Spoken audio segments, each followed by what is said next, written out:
Olá, tudo bem? Seja bem-vindo à TV Bellinzone e seja bem-vindo também ao meu quadro Por Dentro da Lata. Eu sou o Filipão e sou consultor especialista técnico em tintas e hoje eu vou apresentar para você o quarto e último módulo do treinamento de patologias em pinturas. Então, se você não acompanhou o módulo 3, módulo 2, módulo 1, sugiro que volte lá atrás para acompanhar os treinamentos desde o começo. E não esquece, aqui na TV Bellinzone você vai ter uma infinidade de conteúdo. É muita coisa mesmo. Diaristas, limpezas, tratamentos de piso, pintura, quer dizer, um apanhado geral para você que quer saber informações, que quer ter informações variadas sobre o dia a dia de toda essa parte ligada à construção.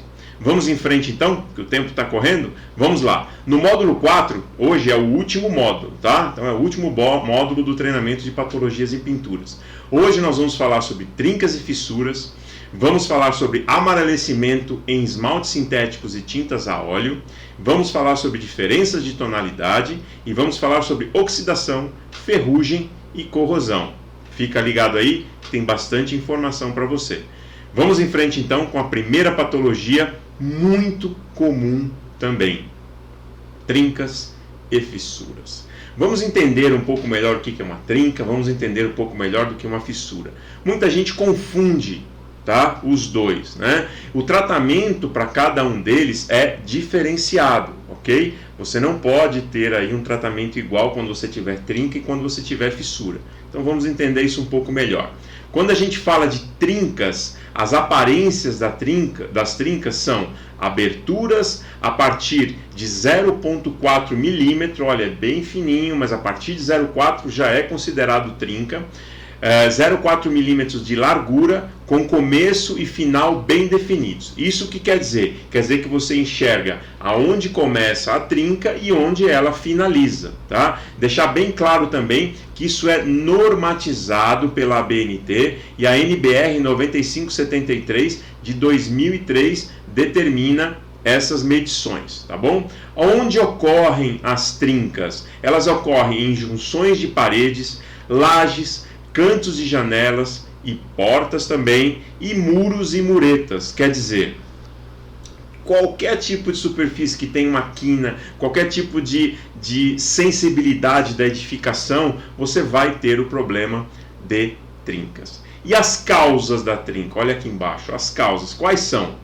Alterações da edificação devido a dilatações, trepidações, movimentos tectônicos. Para quem não sabe o que é um movimento tectônico, é um movimento do terreno, tá? Falta da verga ou contraverga, a gente vai conhecer o que é uma verga e contraverga agora, e colapso da estrutura, quer dizer, sedimentou ou ela não estava estruturalmente firme e ela literalmente abriu, ela literalmente se separou em alguns pontos. Tratamento. A trinca é feita através de um sistema de tratamento de trincas com o uso de fundos, impermeabilizantes, selantes e telas de nylon ou poliéster. A gente vai ver uma foto e algumas fotos você vai entender um pouco melhor. Fissuras, vamos lá entender as fissuras. A aparência das fissuras. Com a aparência de uma teia de aranha ou pé de galinha e uma abertura de um fio de cabelo, olha só, 0,05 até 0,4 milímetros, tá? Essa abertura é muito fina, é muito estreita. E a fissura, olha aqui, ó, a fissura nem sempre ou nunca tem um começo ou um final definido. Ela é espalhada, ela é totalmente espalhada pela superfície. E aonde ocorre, né, as fissuras? Ao longo de toda a superfície. Paredes e muros, normalmente você nota esse tipo de problema. E quais são as causas da fissura? Reboco gordo, a gente chama de reboco gordo, né? É um reboco com espessura acima de 3 centímetros, tá? Então existe uma norma também da ABNT que especifica que o reboco não pode ultrapassar de 3 a 4 centímetros ou 30 a 40 milímetros de espessura. A outra causa das fissuras é o traço inadequado, né, da mistura do cal, areia, cimento e água. Você tem uma mistura muito rica em cimento, por exemplo, e você vai ter aí uma fissura, né? Ela não tem maleabilidade suficiente. Na hora que a superfície esquenta ou esfria, há uma tração e essa tração faz abrir pequenas rachaduras chamadas de fissuras. Tratamento das fissuras: usos de fundos e tintas elásticas. Existem produtos, seladores, fundos elastoméricos, quer dizer que são elásticos, e tintas emborrachadas também, que são elásticas. Não adianta nada você colocar aí, vamos até mudar a foto para vocês já irem vendo as fissuras e as trincas. Não adianta nada você colocar uma tinta rígida ou tentar fechar essas fissuras ou até mesmo as trincas que você está vendo aí com massa. Não resolve, tá? Você tem que colocar produtos que tenham elasticidade, que possam acompanhar o movimento de abertura e fechamento dessas fissuras e dessas trincas. Por quê?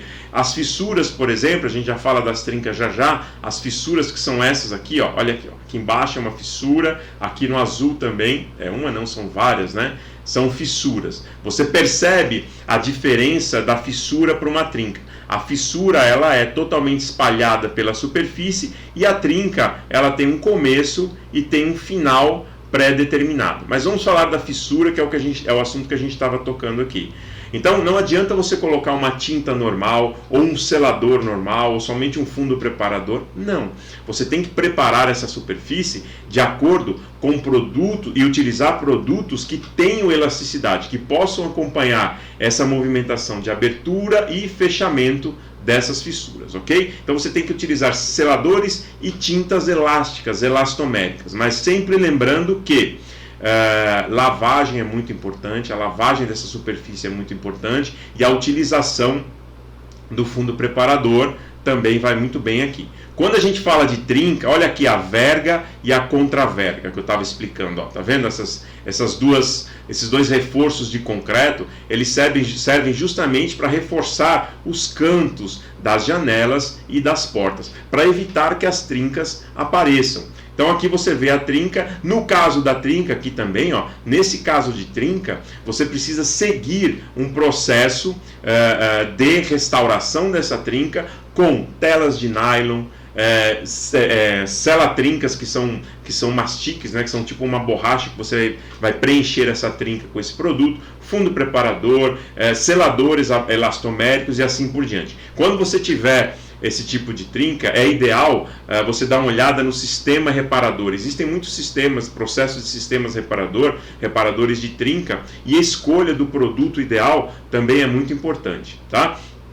Aqui a gente tem nas fissuras, a gente tem aqui o famoso reboco gordo. Olha a espessura desse reboco aqui que vocês estão vendo aqui, ó, tá vendo? Isso aqui deve ter uns 10, 15 centímetros por baixo. Aqui você tem que ter no máximo 3 a 4 centímetros, ok? Mais do que isso ele vai abrir, ele vai fissurar, ok? Então cuidado aqui, o processo de trincas, de restauração de trincas, ele requer selantes, ele requer tela, ele requer fundos específicos, ele requer um sistema próprio de restauração de trincas. No caso de fissuras, você precisa de um fundo ou uma tinta que seja mais elastomérica, uma tinta emborrachada, mas sempre não esquecendo de limpar, lavar fundo preparador e aplicar depois a tinta, ok? Amarelecimento em esmaltes sintéticos e tintas a óleo. Vamos entender isso também, que isso também é muito comum, tá? Locais onde se percebe esse tipo de problema: portas, janelas, batentes, forros, superfícies em madeira ou metal pintados em áreas internas ou externas. Este material ele está pintado, como diz aqui em cima, ó, com esmalte sintético e tinta a óleo, tudo à base de solvente, tá? Qualquer área dessa aí. Principalmente em área interna você percebe o amarelecimento de esmalte sintético. Em áreas externas acontece também, só que com uma menor incidência e numa velocidade muito mais baixa também, ok? Aparência dessa patologia: percebe-se uniformemente ou não uma alteração de cor ao longo do tempo. saindo do branco e podendo chegar a tonalidades próximas ao marfim. Basicamente um amarelecimento. Então você imagina que você compra uma tinta branco neve, aquele bem branquinho, né? E daqui a 6 meses, 1 ano, ele já está amarelando, daqui a 2 anos ele está na cor marfim, quer dizer, é uma tinta cor camaleão, né? Ela vai mudando. Causas, ok? Vamos entender por que isso acontece. Devido à baixa ou falta de luminosidade solar, há uma migração para a superfície da película da tinta de uma enzima específica inserida no óleo de soja. Vou parar por aqui um pouco. Dentro do esmalte ou da tinta óleo existem óleos secativos que ajudam no processo de secagem da tinta. Esse óleo secativo, dentro dele, esse óleo é um óleo de soja, para que você entenda. O óleo de soja, dentro dele tem uma enzima, e essa enzima com baixa luminosidade ou com incidência de luz artificial, ela vai ficando levemente amarelada. Se você deixar isso acontecer, ela vai amarelando até chegar numa tonalidade de marfim. Olha só que coisa, né? Mas isso acontece com todos os esmaltes sintéticos do mercado. Hoje em dia já existe esmalte à base de solvente que você pode utilizar e não tem esse tipo de problema. A gente vai ver daqui a pouco.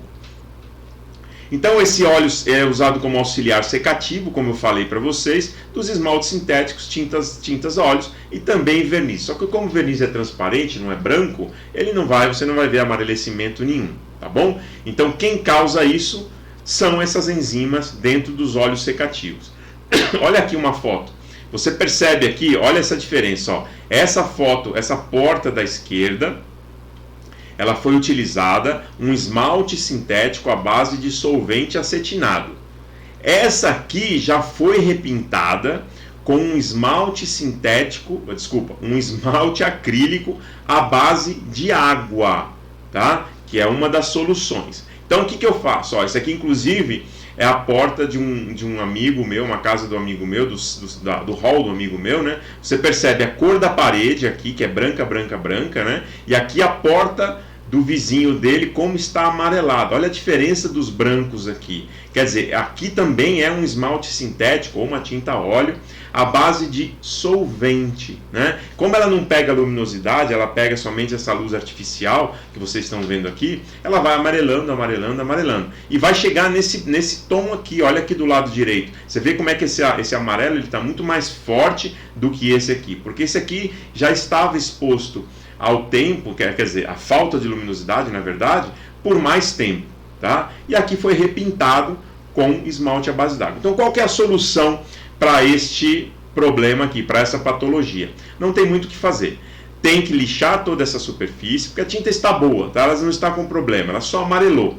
Você vai lixar essa superfície, vai limpar com um pano com água ras, bem limpo, e depois você vai repintar essas portas aqui no caso, ou seja lá a superfície que você tenha com problema, você vai repintar ou com um esmalte acrílico, que é um esmalte à base d'água, brilhante ou acetinado, ou então você pode utilizar esmaltes sintéticos que já existem no mercado, à base de solvente, que não sofrem esse amarelecimento, tá? Mas evitem repintar com um esmalte sintético comum, porque ele vai voltar a amarelar com 2, 6 meses, até 1 ano, está tudo amarelo isso daqui, tá bom?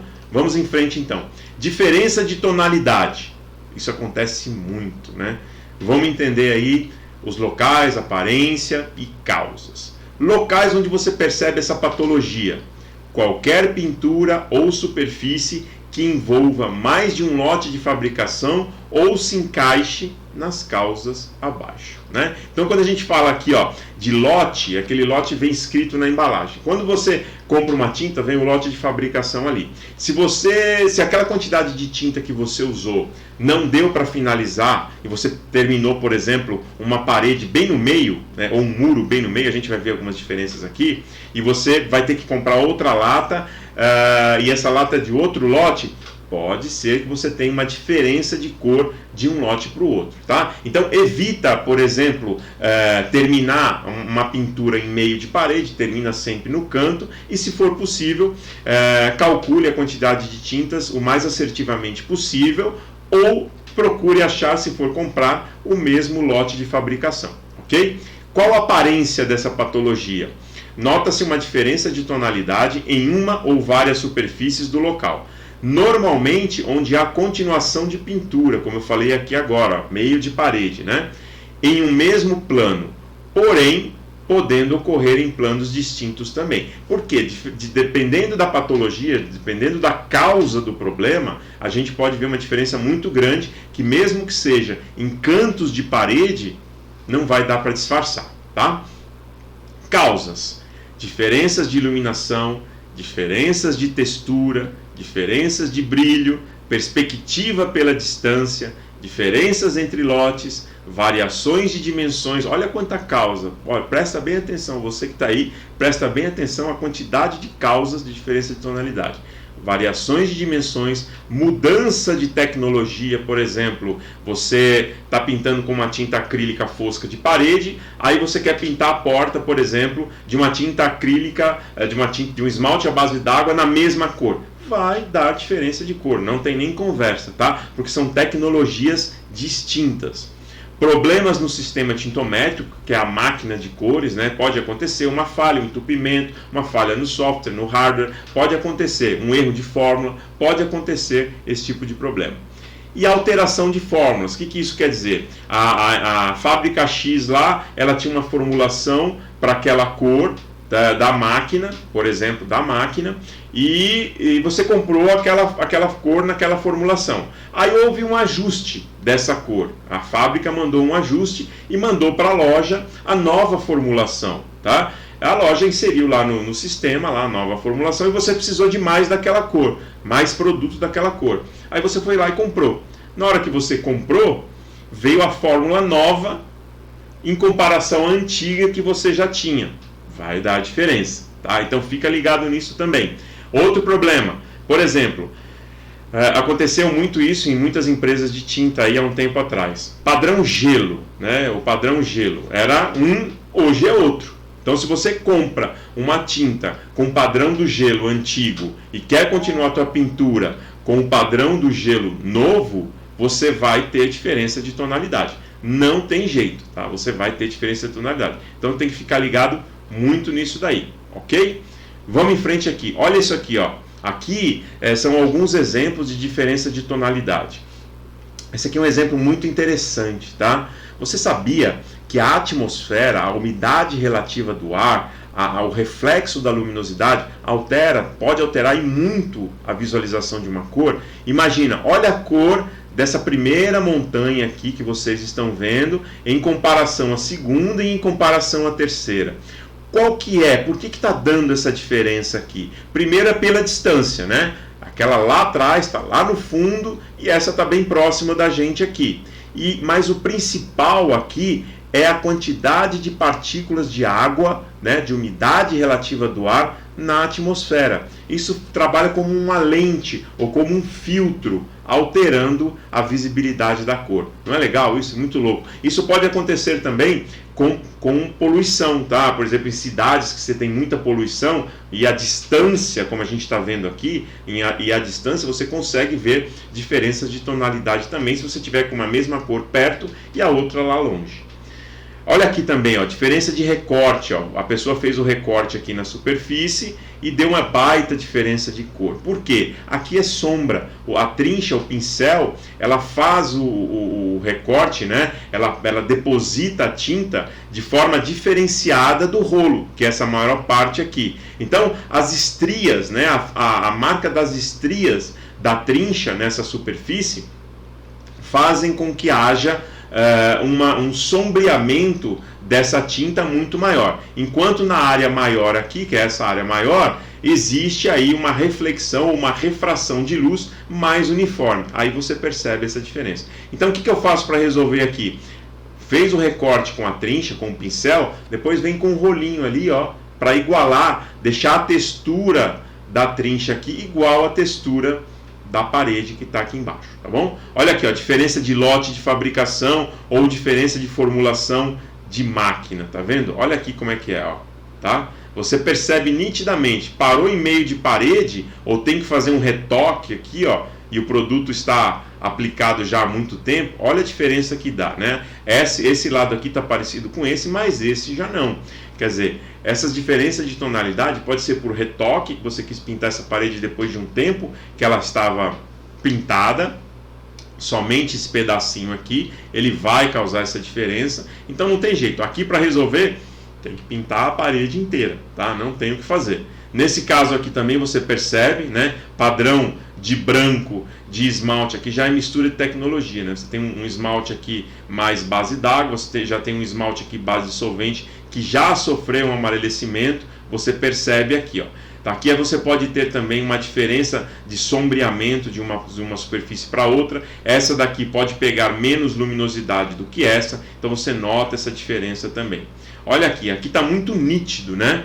Aqui está muito nítido, você percebe um erro muito grande aqui de formulação. Provavelmente isso aqui foi problema de máquina, de tinta, de cor de máquina, erro de formulação. Ou entupiu um bico, ou deu um problema de energia na máquina, aconteceu alguma coisa que houve, que causou essa diferença enorme aqui, tá? E aí tem que conversar lá na loja, ver qual foi o problema que aconteceu e ver quais serão os procedimentos necessários para reparar este problema aqui.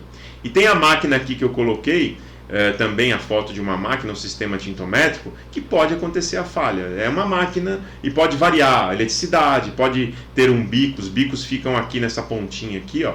Pode ter um bico entupido, pode ter uma bomba que não está mandando uma quantidade certa de colorante, com uma pressão não está adequada, pode ter vários problemas. Então tem que tomar bastante cuidado, verificar. Muitas lojas, eu até recomendo isso, muitas lojas quando eles fazem a cor, eles tiram uma pequena amostra numa cartolina quadradinha recortada, eles tiram uma pequena amostra daquela cor, anotam o nome da cor, a data da venda, o cliente para qual foi e guardam lá na loja, né? Além de você ter um catálogo de cores real ali, você consegue identificar um problema de tonalidade que possivelmente o teu cliente ou você como cliente pode ter tido em um determinado momento, tá? Então isso é muito interessante. As variações de iluminação, por exemplo, são pontos também importantíssimos. Por exemplo, as lâmpadas de LED são as que melhor identificam a cor, quer dizer, melhor fidelizam